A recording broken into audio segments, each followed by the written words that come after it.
Hello, I am Pawan and welcome to our session. पिछले session में हम लोगों ने वॉइस के प्रकार और एक्टिव से पैसिव बनाने के बेसिक रूल्स को समझे थे और आई होप कि पिछले सेशन में आप वॉइस के सिर्फ दो ही नहीं बल्कि तीसरे प्रकार को भी जान गए होंगे कि वॉइस दो ही नहीं, एक्टिव और पैसिव वॉइस नहीं होता है, एक और भी वॉइस है। अगर आपने उस सेशन को नहीं देखा तो आई बटन पर उसकी लिंक मिल जाएगी, डिस्क्रिप्शन में लिंक मिल जाएगी, चैनल पर आपको वो वीडियो मिल जाएगा, जरूर देख लीजिए। वहां पर आपको वॉइस के कुछ नए फैक्ट्स सीखने को मिलेंगे। आज के सेशन में हम लोग स्पेशली टेंसेज के एक्टिव को, टेंसेज में एक्टिव वॉइस को पैसिव वॉइस में बनाना सीखेंगे। यानी एक जो टेंसेज होते हैं ना, आपका प्रेजेंट, पास्ट और साथ ही साथ फ्यूचर, इनके सेंटेंसेस को हम लोग पैसिव में बनाना सीखेंगे। देखो, सबसे पहले तो आपको पता ही होगा, फिर भी बताना हमारा कर्तव्य है कि present perfect continuous, past perfect continuous, future continuous और फ्यूचर परफेक्ट कंटीन्यूअस का पैसिव वॉइस नहीं बनाया जाता। अगर कोई बना रहा है तो वो जबरदस्ती कर रहा है, ऐसा बनता नहीं है। अब बात करते हैं हम लोग अपने टेंसेस से। इस सेशन को शुरू करते हैं, बहुत ही मजेदार होगा, बहुत ही इंटरेस्टिंग होगा। वीडियो में लास्ट तक बने रहना, तभी आपको समझ में आएगा। और ऐसा सिखाना है, ऐसा पढ़ाना है कि आप सिर्फ सीखो ही नहीं बल्कि सिखा भी सको वॉइस को, यह मकसद है। चलो शुरू करते हैं अपने टेंसेस के पैसिव को समझना। देखो, टेंसेस की जब हम बात करेंगे तो सबसे पहले हमारे सबके नजरों में आएगा प्रेजेंट इंडेफिनिट, तो उन्हीं के पास चलते हैं। मान के चलिए कि हमारे पास कोई भी प्रेजेंट इंडेफिनिट का सेंटेंस आता है, प्रेजेंट इंडेफिनिट का कोई भी सेंटेंस आता है पैसिव बनाने के लिए, तो होगा कैसे? प्रेजेंट इंडेफिनिट का सेंटेंस पहचानेंगे कैसे? देखो, सबसे पहले तो अगर सेंटेंस में वर्ब की फर्स्ट या वर्ब की फिफ्थ फॉर्म लिखी है तो फिर हम समझ जाएंगे कि वो सेंटेंस प्रेजेंट इंडेफिनिट का ही होगा। नहीं है तो हो सकता है कि उस सेंटेंस में डू या डज हो। अगर ये है तो भी हम समझ जाएंगे कि वो सेंटेंस प्रेजेंट इंडेफिनिट का ही है। तो ये पहचान काफी है, आप पहचान सकते हो कि सेंटेंस प्रेजेंट इंडेफिनिट का है या नहीं है। जैसे देखो, मैं सेंटेंसेस लिखते हैं, जैसे ही स्पीक्स द ट्रूथ, या फिर जैसे हम लोग लिख लें I do not love you, या फिर do they help the helpless. पहले बेसिक बहुत ही नॉर्मल सेंटेंसेस को समझते हैं, फिर खतरनाक सेंटेंस, एडवांस सेंटेंसेस को भी समझेंगे, डोंट वरी। देखो, अभी हम लोग यहां पे से पहले टेंस पहचान ले कि ये है कौन से टेंस का। देखो, स्पीक्स दिख रहा है, अगर किसी सेंटेंस में डायरेक्ट वर्ब की फिफ्थ फॉर्म या वर्ब की फर्स्ट फॉर्म है तो फिर वो प्रेजेंट इंडेफिनिट का ही हो सकता है और किसी का हो ही नहीं सकता। मींस ये सेंटेंस प्रेजेंट इंडेफिनिट का है। I do not love you, यहां पे डू देखने को मिल रहा है, यानी कि सेंटेंस प्रेजेंट इंडेफिनिट का है।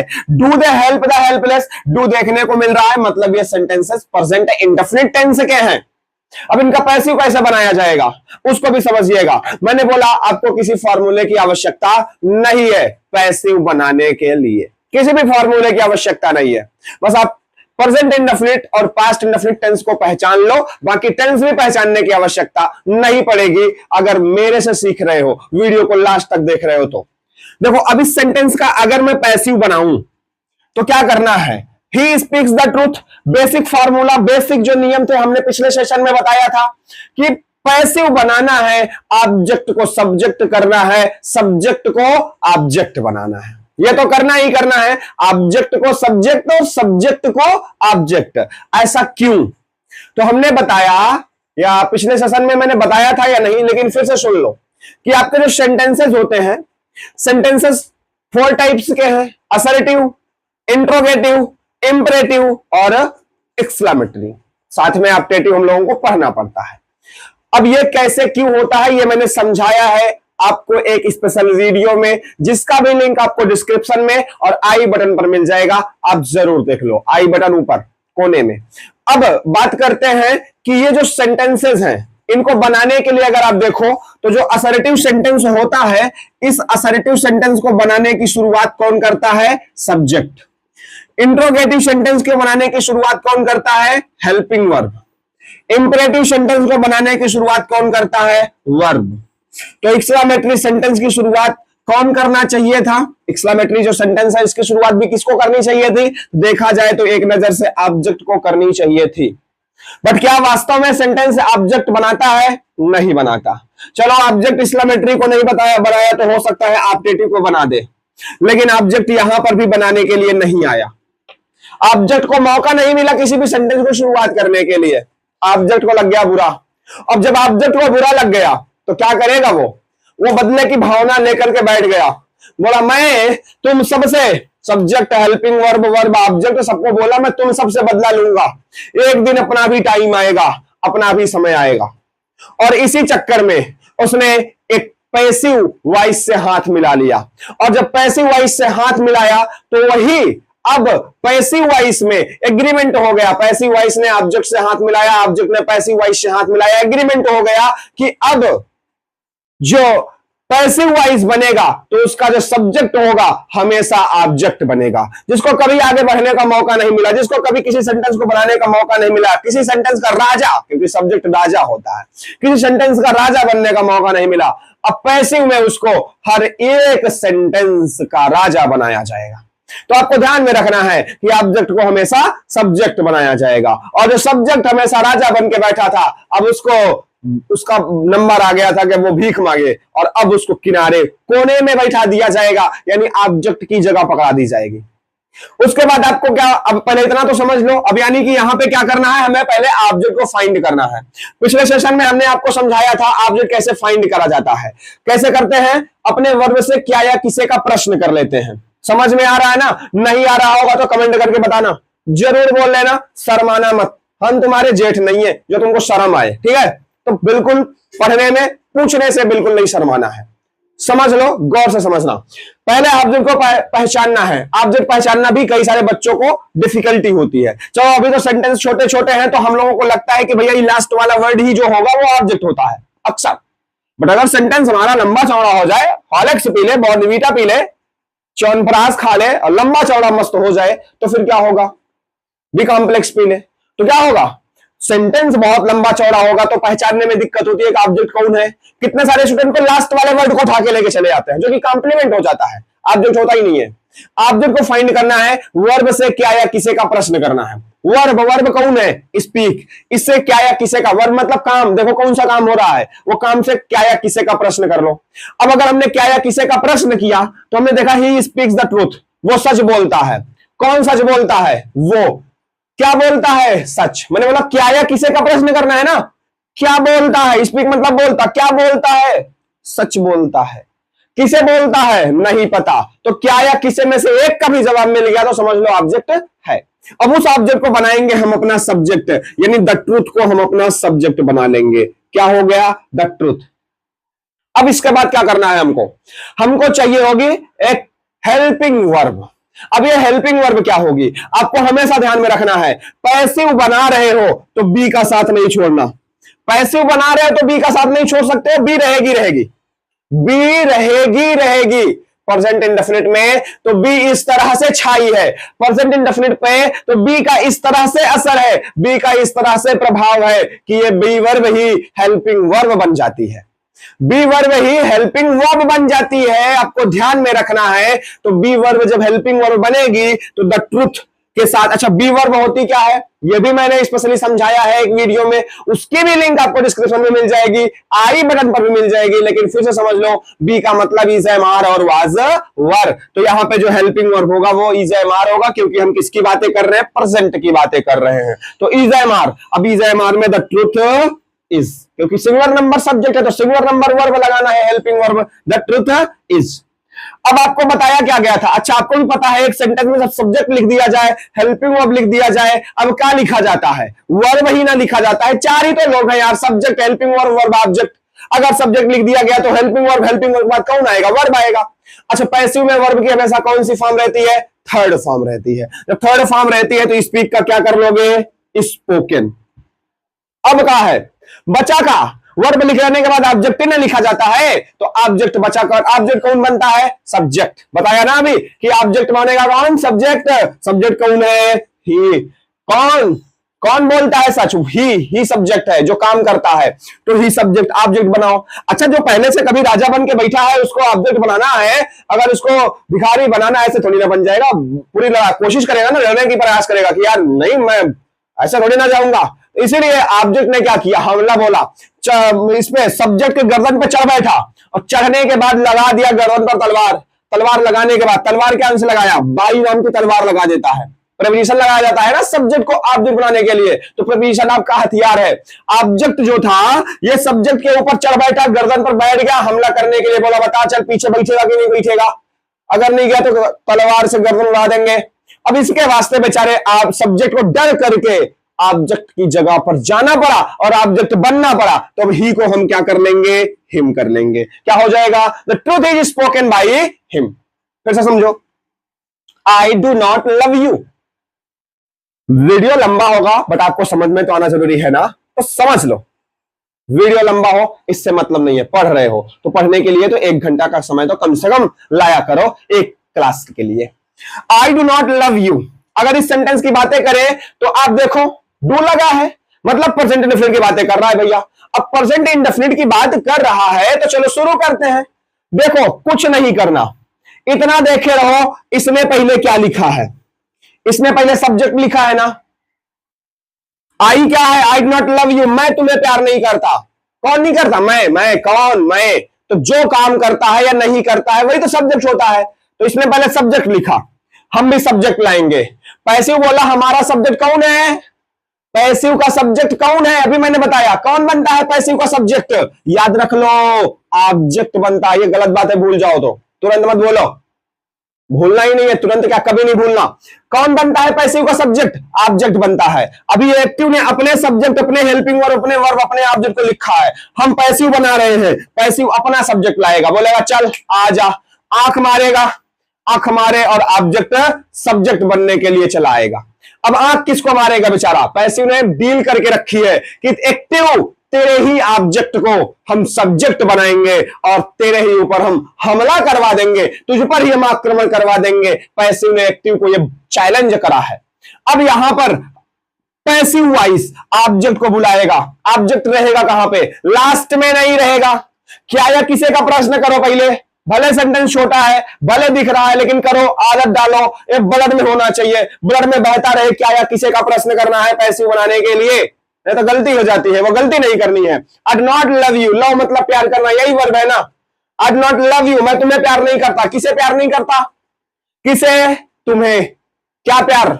नहीं बन रहा है प्रश्न, लेकिन किसे प्यार नहीं करता? तुम्हें। यहां पे तो मिल रहा है ना जवाब। तो यानी कि ये जो तुम्हें, तुम्हें मतलब यू, ये है ऑब्जेक्ट, इसको बनाएंगे सब्जेक्ट। अब वो भागा भागा आएगा और आई की जगह ले लेगा यू। अब हमने क्या बोला? इसने कौन सी हेल्पिंग वर्ब लिखी है हमसे मतलब नहीं है। हम तो जानते हैं कि पैसिव बी का साथ कभी नहीं छोड़ेगा। पैसिव बी का साथ नहीं छोड़ेगा, बी उसका गुरु है और गुरु का साथ छोड़ा तो फिर वो कहीं का नहीं होगा, इसलिए वो बी के साथ रहेगा, बी को लेके जाएगा। बी हेल्पिंग वर्ब यहां पे बन जाएगी उसकी, और जब हेल्पिंग वर्ब बनेगी तो बी के अनुसार यू के साथ क्या लगना चाहिए? आर लगना चाहिए। अब इन्होंने नाट रखा है ना, नाट की कोई औकात नहीं, नाट की कोई वो नहीं है ना। यहाँ पे तो 4 लोग ही महत्वपूर्ण है, subject, helping verb, verb, object.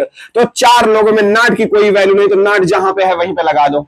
अब इन्होंने वर्ब लिखा है, हम भी वर्ब लिखेंगे। कौन सी फॉर्म में? वर्ब हमेशा पैसिव में थर्ड फॉर्म में रहती है। हमेशा पैसिव में वर्ब कौन से फॉर्म में रहती है? थर्ड फॉर्म में रहती है। तो लव का क्या कर लोगे? लव्ड कर लोगे। You are not loved. अब का है? इन्होंने ऑब्जेक्ट लिखा था, अब आ गया है लड़ाई करवाने का मौका। अब क्या करेगा ये यू? आई के ऊपर हमला करेगा। हमला ऐसे थोड़ी हो जाता है, हमला करने के लिए निकाला तलवार, लगाया तलवार गर्दन पर आई के, बोला चल बन जा ऑब्जेक्ट, और अब आई को बनाएगा ऑब्जेक्ट। आई बेचारा रोता रोता जाएगा और ऑब्जेक्ट बनेगा, तो आई का क्या हो जाएगा? मी हो जाएगा। समझ में आया? Do they help the helpless, इसको भी समझो, बस एक अच्छे से समझ लो, उसके बाद तो सब आराम से हो जाएंगे। Do they help the helpless. अब यहां पे क्या है, ये इंट्रोगेटिव पैटर्न पर है, हमको नहीं मतलब है यार ये इंट्रोगेटिव है ये असर्टिव है, क्या है, हमसे मतलब नहीं है, हमसे इतने से मतलब है इन्होंने पहले कहा लगाया, हमको चार लोगों से मतलब है, सब्जेक्ट, हेल्पिंग वर्ब, वर्ब और ऑब्जेक्ट से। ये पहचानो बस। ये नहीं पहचान पा रहे तो इसका वीडियो स्टार्टिंग में मैंने पढ़ा दिया था, बहुत पहले ही पढ़ाया था, डिस्क्रिप्शन में लिंक मिलेगी, आप जरूर देख लेना, वीडियो को जरूर देखे रहो, सारे वीडियो को, subject, helping verb, verb, object, इनकी बात करें तो इनको पहचानो बस। इनको पहचानने के लिए आप देखो ना, यहां पे डू लगा है, डू प्रेजेंट इंडेफिनिट में हेल्पिंग वर्ब का ही ना काम करता है, तो इसका मतलब है ये हेल्पिंग वर्ब है, यानी इन्होंने पहले हेल्पिंग वर्ब लगाया। हम भी पहले पैसिव कहा कि हम भी पहले हेल्पिंग वर्ब लगाएंगे क्योंकि इसने पहले लगाया है ना, हम भी हेल्पिंग वर्ब लगाएंगे। हमारी हेल्पिंग वर्ब कौन बनेगी, पैसिव बोला, हमको बी का साथ तो छोड़ना नहीं है, हमको बी का साथ तो छोड़ना नहीं है, हम तो बी लिखेंगे भैया, हम बी लिखेंगे तो भैया बी के अनुसार ही जयमार आएगी। अभी जयमार हेल्पिंग वर्ब लगेगी किसके अनुसार, हमेशा ध्यान रखना, हेल्पिंग वर्ब भले आगे आ जाए, हेल्पिंग वर्ब कहीं भी आ जाए लेकिन रहेगी हमेशा सब्जेक्ट के अनुसार, सब्जेक्ट के अनुसार ही रहेगी। सब्जेक्ट बोल रखा है मैं जैसा रहूंगा वैसे रहना पड़ेगा, मैं अगर नमक रोटी खा रहा हूं तो तुझे भी नमक रोटी खाना पड़ेगा, मैं महल में रह रहा हूं तुझे भी महल में रहना पड़ेगा, वो कहावत, वो गांव वाला डायलॉग, ये जरूर सब्जेक्ट और हेल्पिंग वर्ब के बीच में है, तो आपको ये ध्यान में रखना है, जरूर ध्यान में रखना है। तो अब यहां पे देखो, अब ये जो डू है, ये जो डू है ये हेल्पिंग वर्ब है, इसकी जगह हम पैसिव की हेल्पिंग वर्ब को उठा के लाएंगे। पैसिव की हेल्पिंग वर्ब बी है, बी से ई जयमार बनेगा। ई जयमार में कौन लगेगा पता नहीं है अभी, क्योंकि पहले सब्जेक्ट ढूंढो, पहले राजा को ढूंढो तब तो मंत्री आएगा ना, पहले राजा ढूंढो, राजा कौन बनेगा, हेल्प मतलब मदद करना। डू दे हेल्प यू, क्या वे, sorry, do they help the helpless, क्या वे लाचारों की मदद करते हैं, किसकी मदद करते हैं, लाचारों की, किसकी, अरे किसे से ही तो किसका, किसकी, किसके बना है ना, तो एक ही है, प्रश्न एक ही है, किसे, किसका, किसकी, किसके, एक ही है, ध्यान रखना। तो किसे, किसकी मदद करते हैं, या किस, वे लोग किसकी मदद करते हैं, लाचारों की मदद करते हैं। मिल गया सब्जेक्ट। अब उसको जब हम सब्जेक्ट बनाएंगे तो द हेल्पलेस हमारा प्लूरल नंबर में है, और प्लूरल होने की वजह से क्या लगेगा, आर। उसके बाद हमें सब्जेक्ट लिखना है, सब्जेक्ट कौन बने, इन्होंने सब्जेक्ट लिखा है ना, तो हम भी सब्जेक्ट लिखेंगे। हमारा सब्जेक्ट कौन बनेगा, ऑब्जेक्ट। ऑब्जेक्ट कौन है, the helpless, are the helpless. उसके बाद क्या करना है, हमें वर्ब लिखनी है, क्योंकि इन्होंने भी तो वर्ब ही लिखा है ना, जो इन्होंने लिखा हम भी वही लिखेंगे। तो हेल्प का क्या हो जाएगा, हेल्प्ड हो जाएगा, हेल्प का helped, are they, are the helpless helped. उसके बाद क्या करना बच्चा, अब इन्होंने ऑब्जेक्ट लिखा है, हम अपने ऑब्जेक्ट को बुलाएंगे। ऑब्जेक्ट ऐसे आएगा ना, क्योंकि राजा बनने की उसके अंदर वो क्षमता है, राजा बनने का, वो राजा रहा है, वो ऐसा कैसे आ जाएगा। तो इसके लिए हमारा जो ऑब्जेक्ट है ये इस सब्जेक्ट पर हमला बोलेगा, सबको लेकर के हमला बोलेगा, और गर्दन पर चढ़ करके लगा देगा तलवार, गर्दन पर बैठ करके लगाएगा तलवार। तलवार लगाने के बाद बोलेगा बोल गर्दन की ऑब्जेक्ट बनेगा, तो बोला ना हम तो ऑब्जेक्ट बनेंगे भैया, लेकिन जिंदा रहने दो हमको, ना उड़ाओ हमारी गर्दन। तो अब देखो हम बनाएंगे ऑब्जेक्ट तलवार लगा करके, तो बाई हो जाएगा them, are they, are the helpless helped by them. I hope कि आपको ये प्रेजेंट इंडेफिनिट के सेंटेंसेस का पैसिव बनाना आया होगा। अभी कोई डाउट है कमेंट करना, अभी जाना नहीं है, अभी और भी सेंटेंसेस हैं, उनके भी पैसिव को समझना है। अभी अब इतना समय नहीं लगेगा, अब बहुत आसान हो जाएगा। हाँ जी, तो अब नंबर आता है प्रेजेंट इंडेफिनिट के बाद किसका, प्रेजेंट कंटीन्यूअस का। अब नंबर किसका आएगा, प्रेजेंट कंटीन्यूअस का, जिसको हम लोग बोल लेते हैं प्रेजेंट इम्परफेक्ट या प्रेजेंट प्रोग्रेसिव टेंस। देखो इसके सेंटेंसेस कैसे होंगे, इसकी पहचान तो सबको आती है यार, छोटे छोटे बच्चों को आती है प्रेजेंट कंटीन्यूअस टेंस बनाना। क्या होता है, इज एम आर वर्ब की आईएनजी फॉर्म। जैसे मान लीजिए सेंटेंस लिखा है, ही इज, सॉरी गोइंग नहीं, he is reading a novel, he is reading a novel. और मान लो आगे हम इसमें कॉम्प्लीमेंट भी देते हैं, विद हिज फ्रेंड्स। या फिर मान के चलो हमने दूसरा सेंटेंस लिखा, why are you learning English, why are you learning English, बस इतना ही। चलो समझो इसको, आसान है, कोई बहुत बड़ी बात नहीं है यहां पे। चलो एक निगेटिव भी लिख लेते हैं, इंट्रोगेटिव निगेटिव बना देते हैं, नहीं तो कहोगे कि आसान तो नहीं ले लेता, ऐसा मत सोचना हर एक सेंटेंस का ऐसा ही पैसिव बन जाएगा। Am I not teaching you, am I not teaching you voice, am I not teaching you voice. अब इन सेंटेंसेस को अगर देखो पैसिव बनाना है तो एक्टिव में ना, एक्टिव से पैसिव बनाना है, क्या करना है? सबसे पहले यही देखना हमको, ये क्या लिखा, ये क्या लिखा। अच्छा ये प्रेजेंट इंडेफिनिट तो नहीं है ना, तो प्रेजेंट इंडेफिनिट नहीं है तो टेंस पहचानने की जरूरत भी नहीं है। बस इतना देख लेना कि ये प्रेजेंट इंडेफिनिट या पास्ट इंडेफिनिट तो नहीं, प्रेजेंट इंडेफिनिट या पास्ट इंडेफिनिट तो नहीं। अगर नहीं तो फिर कुछ भी नहीं देखना, कुछ भी नहीं सोचना, बस गौर से सुनो कैसे बनाना है। बहुत आसान, बिना किसी फार्मूले के। यार देखो इन्होंने क्या लिखा, सब्जेक्ट लिखा, हम भी सब्जेक्ट लिखेंगे नो डाउट। अब सब्जेक्ट हमारा कहां होगा? वर्ब के बाद होगा। कहां होगा? वर्ब के बाद। लेकिन कैसे ढूंढे, क्या करें? चलो वर्ब को पहले मिलो। वर्ब कौन है? रीडिंग। तो रीडिंग के बाद जो नाउन प्रोनाउन है वही हमारा क्या बनेगी? ऑब्जेक्ट। लेकिन कई बार ऐसा हो सकता है बीच में कभी कोई भूल भुला करके चला आए, तो हम एक बार अपना डाउट क्लियर करने के लिए वो प्रश्न कर लेंगे ना, क्या या किसे का अर्थ निकाल। अच्छा देखो, अगर अर्थ निकाल ले रहे हो तब तो प्रश्न कर पाओगे, अर्थ नहीं निकाल पा रहे हो तो प्रश्न नहीं कर पाओगे। अगर अर्थ नहीं निकाल पा रहे हो, इंग्लिश बहुत कमजोर है, तो इंग्लिश चैनल को सब्सक्राइब करके रखो। संपूर्ण इंग्लिश वंडरफुल वे में सिखाई जाएगी, ऐसे ही बहुत इंटरेस्टिंग तरीके से, स्टोरी के तरीके से, बहुत ही डिफरेंट मेथड से। और अगर अभी की बात करें तो आप देखो, अगर आपको हिंदी निकालना नहीं आ रहा, और अब आप कैसे पहचानो कि वर्ब कहां है, सॉरी ऑब्जेक्ट कौन है, क्योंकि क्या किसी का प्रश्न तभी करेंगे जब हिंदी निकालना आएगा। तो गौर से चुपके से सुन लेना, वर्ब के बाद, अभी बताया ना वर्ब के बाद ऑब्जेक्ट रहता है, तो वर्ब के बाद जो नाउन या प्रोनाउन लिखी होगी वही को ऑब्जेक्ट बना मान लेना और उसी को सब्जेक्ट बना लेना। खत्म बात। क्या या किसी का भी प्रश्न करने की आवश्यकता नहीं पड़ेगी। देखो अगर मुझे हिंदी निकालना आ रहा है, he is reading a novel with his friend, वो अपने दोस्तों के साथ अंग्रेजी नोवेल पढ़ रहा है, उपन्यास पढ़ रहा है। क्या पढ़ रहा? क्या पढ़ रहा? उपन्यास। क्या या किसी का जवाब मिल गया ना? छोड़ो, आगे आओ, सेंटेंस बनाना शुरू करो। इन्होंने सब्जेक्ट लिखा, हम अपने सब्जेक्ट को बुलाएंगे। हमारा सब्जेक्ट कौन है? अ नोवेल। इन्होंने हेल्पिंग वर्ब लिखा, हम भी हेल्पिंग वर्ब लिखेंगे, कहीं और से नहीं लाएंगे, इसी की हेल्पिंग वर्ब को पकड़ के लाएंगे, जबरदस्ती करेंगे। चल हमारे साथ भी काम कर, इसी की हेल्पिंग वर्ब को उठा लाएंगे। इन्होंने इजेमार लगाया है ना, तो पैसिव वॉइस का तो बी पर अधिकार है, गर्व से ले लेगा, बुला लेगा इजेमार को। अब अ नोवेल के अनुसार इन्हीं की हेल्पिंग वर्ब आ जाएगी, क्या हो जाएगा? इज।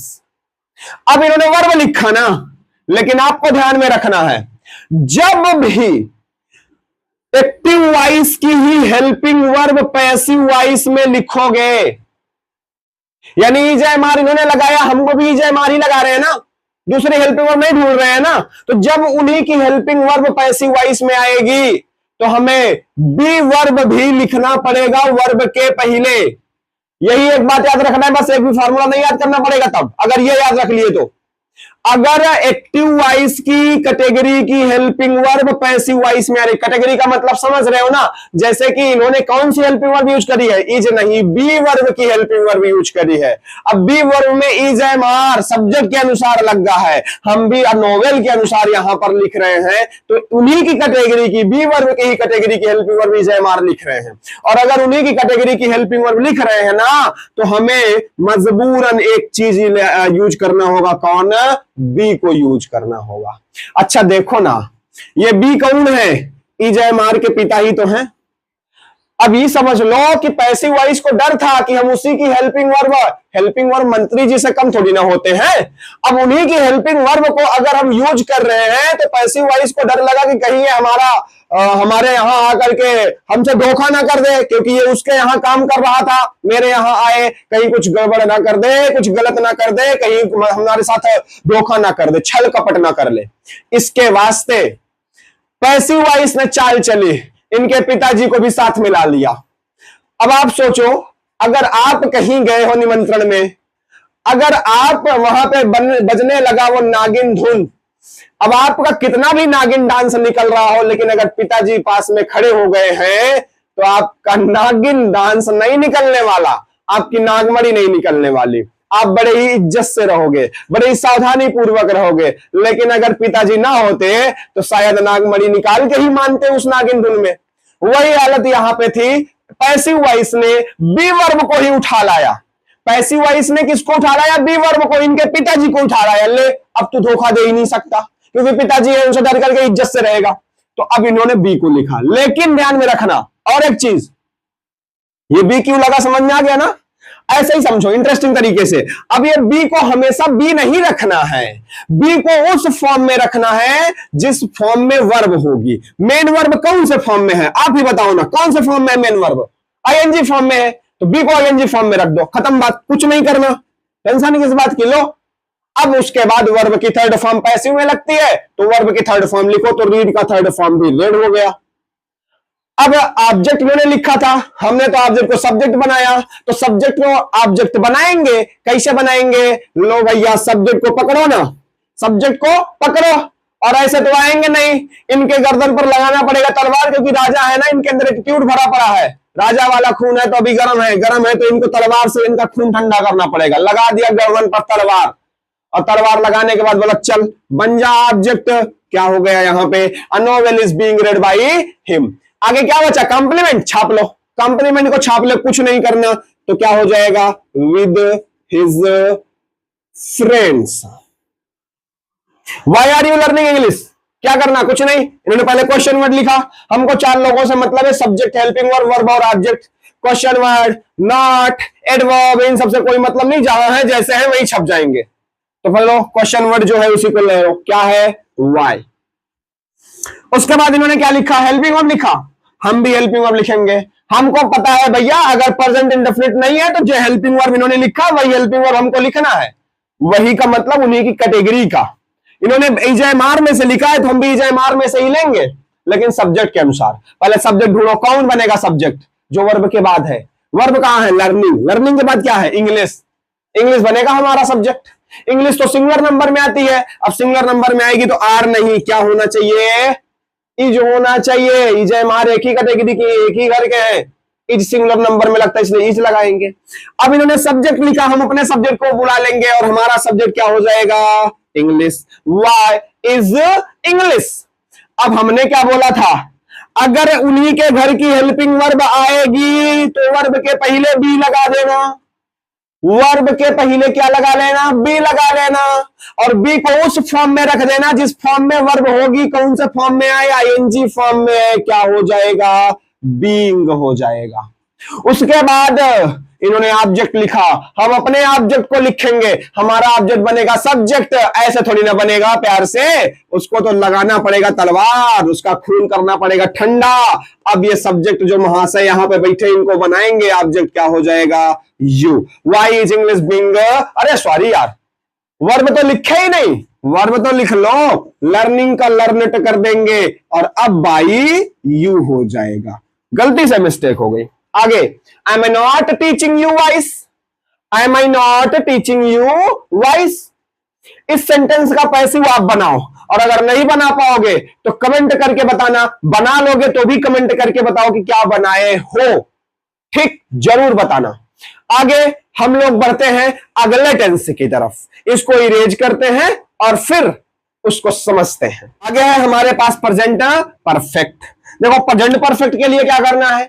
कुछ भी नहीं, सेंटेंस जैसा भी हो, मान के चलिए हमारे पास सेंटेंस है, I have stolen your pen, I have stolen your pen, या मान के चलिए she has not done the work yet, या फिर मान के चलिए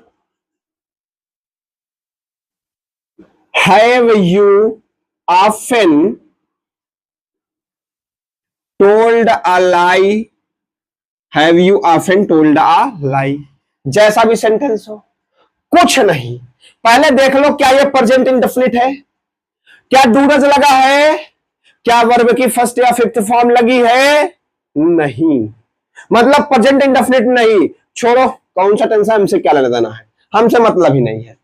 अगर पहचान ले रहे हो अच्छी बात है जब लगा है, वर्ब की थर्ड फॉर्म है। नहीं पहचान पा रहे हो और अच्छी बात है, कोई टेंशन नहीं है। चलो आगे हम लोग बढ़ेंगे। इन्होंने पहले क्या लिखा, सब्जेक्ट ना, हम भी पहले सब्जेक्ट लिखेंगे। हमारा सब्जेक्ट कहां होगा, अब कितना बताएं यार, अब तो आपके दिमाग में बैठ जाना चाहिए कि वर्ब जो होगी उसके बाद जो नाउन होगा, वर्ब को नहीं स्टोलन ना, स्टोलन के बाद यही तो है your pen, your possessive word है, पजेसिव एडजेक्टिव नाउन को छोड़ करके अलग नहीं हो सकता, साथ में ही रहेगा, तो इसलिए पेन तो आएगी ही आएगी, योर भी साथ में आएगा। चलो देखो अर्थ भी निकाल लो। I have stolen your pen, मैंने आपकी पेन चुरा ली है, देखो मत नहीं चुराई है, मैंने आपकी पेन चुरा ली है, मैंने आपकी पेन चुरा ली है। क्या चुरा लिया है, पेन। क्या का जवाब मिला ना, क्या चुरा लिया, आपका पेन चुरा लिया, आपका पेन जवाब आ गया, वही बन जाएगा सब्जेक्ट। इन्होंने पहले सब्जेक्ट लिखा, हम भी पहले सब्जेक्ट लिखेंगे, इनके सब्जेक्ट की जगह पे हमारा सब्जेक्ट आएगा, क्या हो जाएगा, योर पेन। अब इन्होंने जो वर्ब लिखी है हेल्पिंग वर्ब, वही हेल्पिंग वर्ब हम भी उतारेंगे ना, हम थोड़ी ना कहीं और से लाएंगे, वही हेल्पिंग वर्ब उतारेंगे, जबरदस्ती है यार, उतारेंगे बस उतारेंगे। अब इनकी हेल्पिंग वर्ब आई के अनुसार, इनके सब्जेक्ट के अनुसार लगी, हम इन्हीं के घर से हेल्पिंग वर्ब लाएंगे और हमारी हेल्पिंग वर्ब हमारे सब्जेक्ट के अनुसार लगेगी। तो योर पेन सिंगुलर नंबर है और सिंगुलर नंबर में हैव नहीं, क्या लगता है, हैज। हैव हैज एक ही घर की तो है ना, हैव हैज, जहां है वहां हैज नहीं, जहां हैज वहां हैव नहीं, दोनों अपना अपना काम कर लेंगे, आकर एक ही घर के ही हैं तो एक ही घर की हेल्पिंग वर्ब उतार लिए। जब एक ही घर की हेल्पिंग वर्ब होंगी तो वर्ब लिखने से पहले क्या लगा लेना, अभी बताया था बी लगा लेना, बी को उस फॉर्म में रख देना जिस फॉर्म में मेन वर्ब होगी। कौन से फॉर्म में है मेन वर्ब, स्टोलन वर्ब की थर्ड फॉर्म में है, क्योंकि परफेक्ट में वर्ब की थर्ड फॉर्म चलती है, हैव के साथ वर्ब की थर्ड फॉर्म चलती है, यानी वर्ब थर्ड फॉर्म में। और बल्ले बल्ले हो गई, क्योंकि हमको थर्ड फॉर्म बनाने की आवश्यकता नहीं, जो है वही उतार लो, लेकिन बी को तो हमें थर्ड फॉर्म में लिखना है ना, तो बी का थर्ड फॉर्म क्या होता है, बीन होता है। अब वर्ब लिख लो, इन्होंने वर्ब ही तो लिखा है तो हम भी वर्ब लिख लेंगे, स्टोलन। इन्होंने ऑब्जेक्ट लिखा, हम इनको ऑब्जेक्ट बनाएंगे ना, कौन है, आई को ऐसे ऑब्जेक्ट बना लेंगे। भैया सम्मान दो, तलवार लगाओ, डरा धमका करके तब लेके आओ ऑब्जेक्ट बनाओ, तब तो मजा आएगा ना। आगे, she has not done the work yet, कुछ नहीं, इन्होंने पहले सब्जेक्ट लिखा, हम भी पहले सब्जेक्ट लिखेंगे। हमारा सब्जेक्ट कहां होगा, वर्ब के बाद। अगर ये सब्जेक्ट है तो ये हेल्पिंग वर्ब है, ये हेल्पिंग वर्ब है तो नॉट तो वर्ब नहीं है ना, वर्ब कौन है, डन है, डन के बाद जो भी नाउन है, नाउन कौन है, वर्क है, ये तो नाउन है ना, इस नाउन को बनाएंगे सब्जेक्ट। लो भैया सब्जेक्ट की जगह पे हम सब्जेक्ट को लिख लेंगे, इन्हीं के घर की हेल्पिंग वर्ब उतारेंगे। सी के साथ हैज लगा है, सिंगुलर नंबर है, तो द वर्ग भी सिंगुलर नंबर है, यहां पर भी हमको हैज ही लगाना है। इन्होंने नॉट लगाया, हम भी नॉट लगाएंगे।